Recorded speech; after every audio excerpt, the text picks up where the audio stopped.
अस्सलाम वालेकुम जी, मैं हूं नजमुल हसन बाजवा। आपको हमारे फेसबुक पेज और यूट्यूब चैनल पर खुश आमदेद।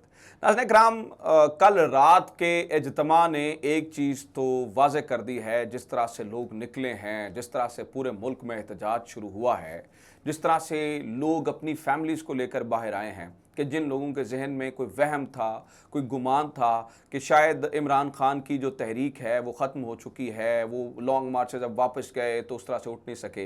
यही मैं हर वीडियो में आपको कहता रहता हूँ कि इमरान खान के पास ये खासियत है कि ये जो बाउंस बैक करते हैं वो बहुत शानदार है। तो कल के इज्तिमा ने बड़े बड़ों के होश उड़ा दिए हैं। बंद कमरों में जहां पर बड़े बड़े फैसले होते हैं, वहां पर इसकी गूंज बड़ी ही ज़बरदस्त सुनाई गई है। कल रात से वहां पर एक थरथल्ली भी पड़ी हुई है। एक तरफ की तो ये सूरत हाल है, लेकिन दो खबरें मेरे पास इस वक्त बहुत ही अहम तरीन हैं। नंबर वन के इमरान खान के मुकाबले में इमरान खान को काउंटर करने के लिए अब समझा यह जा रहा है कि शहबाज शरीफ या इस पूरी टीम में से कोई ऐसा बंदा नहीं है जो कि इमरान खान का मुकाबला कर सके। लिहाजा बाखबर ज़राए बताते हैं और इस बारे में बहुत सारे लोगों ने जो खबर दी है वो ये है कि इस्टेब्लिशमेंट एक नया मोहरा तैयार कर रही है, एक नया बंदा तैयार कर रही है जो कि इमरान खान के मुकाबले में उतारा जाएगा। उसके लिए कुछ दिन बड़े अहम हैं। पंजाब में मीटिंग्स हो रही हैं उस शख्सियत को लेकर, और कुछ लोगों ने तो ये तक ट्वीट कर दिया है, ये तक कह दिया है कि जो सीनियर लीडरशिप है इस्टेब्लिशमेंट की वो उस शख्स को बड़ा पसंद कर रहे हैं और वो ये चाहते हैं कि गवर्नमेंट में आ जाए। तो इमरान खान के मुकाबले में कौन सा ऐसा नया तगड़ा मोहरा उतारा गया है और वो कितना कामयाब हो सकता है? क्या एक बार फिर से मिस कैलकुलेशंस तो नहीं की जा रही? नंबर वन, इस बारे में हम तफसील से बात करेंगे। नंबर टू, इस वक्त आपने एक चीज़ अनयूजुअल महसूस की होगी और वो ये है कि इस वक्त नाज़रीन किराम आपका बजट पास नहीं हो रहा है। ना वहाँ पर अपोजिशन मौजूद है, ना वहाँ पर वो लोग मौजूद हैं जो कि इसके खिलाफ जा सकते हैं। मिक्स चार पार्टी चूं चूं का मुरब्बा इस वक्त असम्बली के अंदर मौजूद है, लेकिन इसके बावजूद आपने ये देखा है कि बजट पास नहीं हो रहा है। इसकी वजह क्या है? क्यों, किस तरह से जो है ना वो अगले 8 दिन इंतहाई अहम तरीन है और किस तरह से ये अमेरिका के सामने लेट चुके हैं और किस तरह से जलालत इनका मुकद्दर बनी हुई है, ये तीन चीज़ें जो है वो मैंने आपके साथ शेयर करनी है। सबसे पहले बात कर लेते हैं उस नए मोहरे की। जनाब वाला, ये खबर मेरे सामने पड़ी है, उस मोहरे का अंदाज़ा हो जाएगा आपको कि वो क्या है।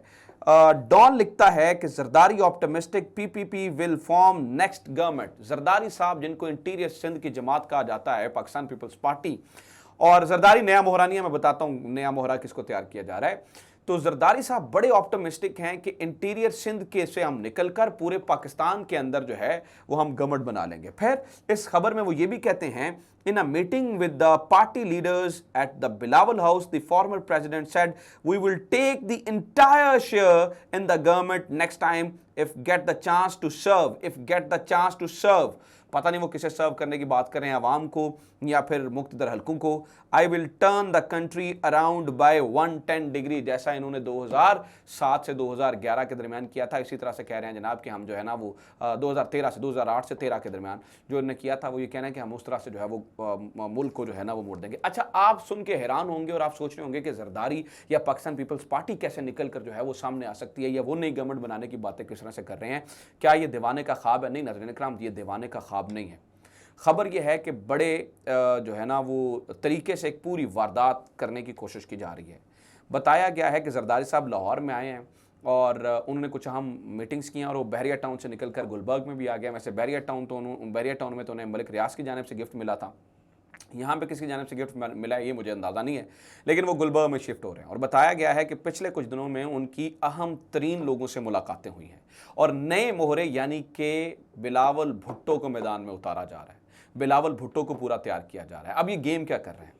जरदारी साहब ये चाहते हैं कि किसी तरीके से हमें 20 सीट्स मिल जाएं।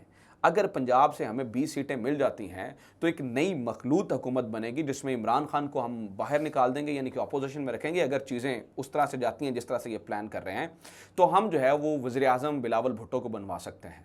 अब ये तो दुरुस्त बात है कि आशीर्वाद तो इस वक्त जरदारी साहब को हासिल है और ये जो नई गवर्नमेंट बनी है वो भी जरदारी साहब की वजह से बनी है, क्योंकि जरदारी साहब ने यस करवाई है वहाँ पर। अब एक जो इसमें एडवांटेज है वो मैं आपके साथ शेयर कर देता हूँ। वो ये है कि जनाबे वाला बताया जा रहा है कि जो सीनियर तरीन लीडरशिप है उनके फेवरेट हैं आजकल बिलावल भुट्टो जरदारी। और बिलावल भुट्टो जरदारी को वो समझते हैं कि उनमें बहुत ज़्यादा जो है ना वो खासियतें हैं। और मैं ये बता रहा हूँ कि इसमें ये कोई ढके चुपी बात अब रही नहीं है, इसके ऊपर बहुत ज़्यादा ट्वीट्स बहुत सारे लोग कर चुके हैं। ख़ास तौर पर अगर मैं आपको कहूँगा, बरतानिया में एक बंदा आजकल मौजूद है, मेजर रिटायर्ड आदिल राजा। आप उस बंदे की को फॉलो भी करें, यूट्यूब पे भी देखें और उसके ट्वीट्स भी देखें। इन दिनों में जितनी खबरें वो दे रहे हैं उससे पूरा मंजरनामा जो है वो बिल्कुल जो है वो खुलकर सामने आ रहा है। तो उस लीडरशिप का जो है ना वो पूरा दिल है कि जो बिलावल भुट्टो जरदारी हैं वो अगले प्राइम मिनिस्टर के तौर पर जो है वो सामने आए। अब यहाँ पर आप सवाल करेंगे तो इसका क्या मतलब हुआ? क्या शहबाज शरीफ को या पाकिस्तान मुस्लिम लीग नून को इस चीज़ का नहीं पता है कि नई चीज़ तैयार हो रही है, हमारे सर से हाथ उठाकर जल्द शायद इलेक्शन करवाकर गवर्नमेंट कहीं और चली जाएगी और एक ऐसी पार्टी को देने की साजिश हो रही है? मैं इसे साजिश कहूँगा ना जी। साफ शफाफ इलेक्शन जब नहीं होंगे और इस तरह से बंदर बांट होगी और मनपसंद के लोगों को जो है वो सीटें दी जाएंगी तो गेम इसी तरह से होगी। तो क्या इनको नहीं पता? इनको भी पता है। अब आप पिछले कुछ दिनों से देखें इनकी बॉडी लैंग्वेज और इनके जो मामलात हैं वो आपस में तब्दील किस तरह से हो रहे हैं। अब ये देखें जनाब के राना सनाउल्लाह साहब की एक स्टेटमेंट मेरे सामने पड़ी है जिसमें राना सनाउल्लाह साहब कहते हैं, अभी वो फैटअप से पाकिस्तान निकला और उस पर वो अब देखें ना अंदर खाने क्या चल रहा है, आपको इससे समझ आ जाएगी। वो कहते हैं कि फैटअप में पाकिस्तान से निकलना जो है वो आप जल्द मुबारकबादें दे रहे हैं, उन्होंने आपको ट्रक की बत्ती के पीछे लगाया है, वहाँ पर आपको एहतजाज करना चाहिए था। यानी कि किसको एहतजाज करना चाहिए था, किसके ऊपर ये बात कर रहे हैं? ये बिलावल भुट्टो जरदारी और हिना रब्बानी खैर को कह रहे हैं कि वहां पे आपको एहतजाज करना चाहिए था। यानी कि गवर्नमेंट का वजीर दाखिला, एक ही गवर्नमेंट का वजीर दाखिला अपने वजीर खारजा को और वजीर ममलिकत बराए खारजा को, दोनों को, यानी कि वफाकी वजीर खारजा और ये वजीर ममलिकत बराए खारजा अमूर, इन दोनों को ये कह रहा है जो कि पीपल्स पार्टी से हैं कि आपको वहां पर एहतजाज करना चाहिए था। तो इसका मतलब है कि अंदर खाने भी इनकी गेम, और इन्हें भी पता है कि वहां पर जो है वो मीटिंग्स वगैरह हो रही हैं। और दूसरी साइड पर राना सनाउल्लाह साहब का एक और बयान जिसमें वो ये कह रहे हैं कि इस पूरी जो जिस तरह से फैटअप से पाकिस्तान निकला है इसका क्रेडिट आर्मी चीफ को जाता है। तो यहाँ से ये भी मतलब कहने की कोशिश करेंगे हजूर हम सलामत हैं, आप मतलब बूट पॉलिश करने के लिए हम मौजूद हैं, आप नई पार्टी को क्यों ढूंढ रहे हैं? लेकिन क्योंकि वहाँ पर भी ये लगता है कि ये शायद बहुत गंदे हो चुके हैं, इनका ट्रैक रिकॉर्ड अच्छा नहीं है। बिलावल भुट्टो जरदारी नया चेहरा है, बिलावल भुट्टो शायद अभी आजमाया हुआ नहीं है, गो के पीपल्स पार्टी आजमाई है लेकिन बिलावल भुट्टो चूँकि अच्छे काम भी थोड़े कर रहा है और उसको उस तरह से अगर हम सामने लेकर आएंगे तो एक जो है ना वो चीज़ें भी अच्छी होंगी। फिर जरदारी साहब की वहाँ पर भी बताया जाता है कि जो इंटरनेशनल पावर हाउस है वहाँ पर भी जो है वो कुछ दोस्तियाँ वोस्तियाँ हैं तो वहाँ से भी मदद मिल जाएगी। तो एक पूरी जो साजिश और गेम प्लान की जा रही है नाज़रीन इकराम वो ये की जा रही है। और इस तरह से एक जो है ना वो जो रजीम चेंज का फेज़ 2 है वो शुरू हो रहा है। रजीम चेंज का फेज़ 1 इस वक्त हम देख रहे हैं और रजीम चेंज का जो फेज़ 2 है वो इस तरह से जो है वो की जाने की कोशिश की जा रही है। एक और ये इमरान खान के मुकाबले का वो बंदा समझते हैं। दूसरा जनाबे वाला, मैंने आपको बताया था कि बजट पास नहीं हो रहा, उसकी कहानी सुन लें। बजट पास ना होने की सबसे बड़ी वजह है कि IMF मान नहीं रही है और IMF कहती है कि जनाब आप जो है वो सबसे पहले तो ये करें कि आपने ये जितनी रियायत दी हैं ख़ास तौर पर तनख्वाहदार तबके को, और तनख्वाहदार तबके को आपको पता है कि इन्होंने इनकम टैक्स छूट दी है कि मतलब अब 6 लाख से वो 12 लाख तक, वो तो कहते हैं इन सारी तबकात इन मुराद को ख़त्म करें। इस बात पे अटके हुए हैं। मिफ्ता इस्माइल साहब जो कि मुफ्ता इस्माइल हैं और माले मुफ्त दिले बेरहम पाकिस्तानी ख़जाने को जो है वो खर्च कर रहे हैं, वो लेट गए और वो अमेरिका से मदद मांग रहे हैं। और मैं जो ख़जाने की बात करूँ मैं ऑन रिकॉर्ड कह रहा हूँ, देखिए $22 बिलियन थे और अभी आज की खबर मेरे पास पड़ी है 8.99 बिलियन डॉलर्स पीछे रह गए हैं। ये जब गए थे तो आप सुने जनाब कि तब $22 बिलियन थे और अब $8.9 बिलियन जो है वो रह गए। इस तरह इन्होंने बाप का माल समझकर लूटा है खजाने को। ठीक है, तो अब जनाब ये लेट चुके हैं अमेरिका के सामने।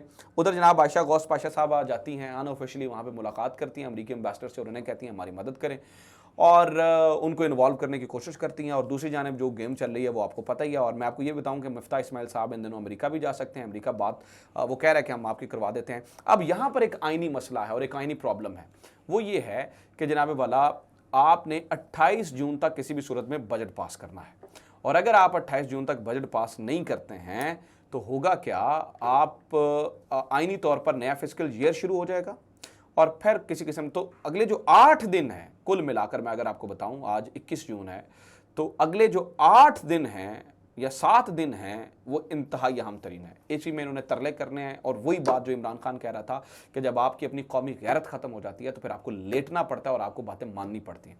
तो ये अब तक की जो है वो सिचुएशन चल रही है। आंखें फेर ली गई हैं, इनकार हो गया है। 7 दिनों में क्या नया गुल खिलाते हैं ये, वो आपके सामने आ जाएगा। So this it from today's episode. उम्मीद करता हूँ ये वीडियो आपको पसंद आई होगी। वीडियो शेयर करें, चैनल सब्सक्राइब जरूर करें। अपना ख्याल रखें। खुदा हाफिज़। पाकिस्तान जिंदाबाद।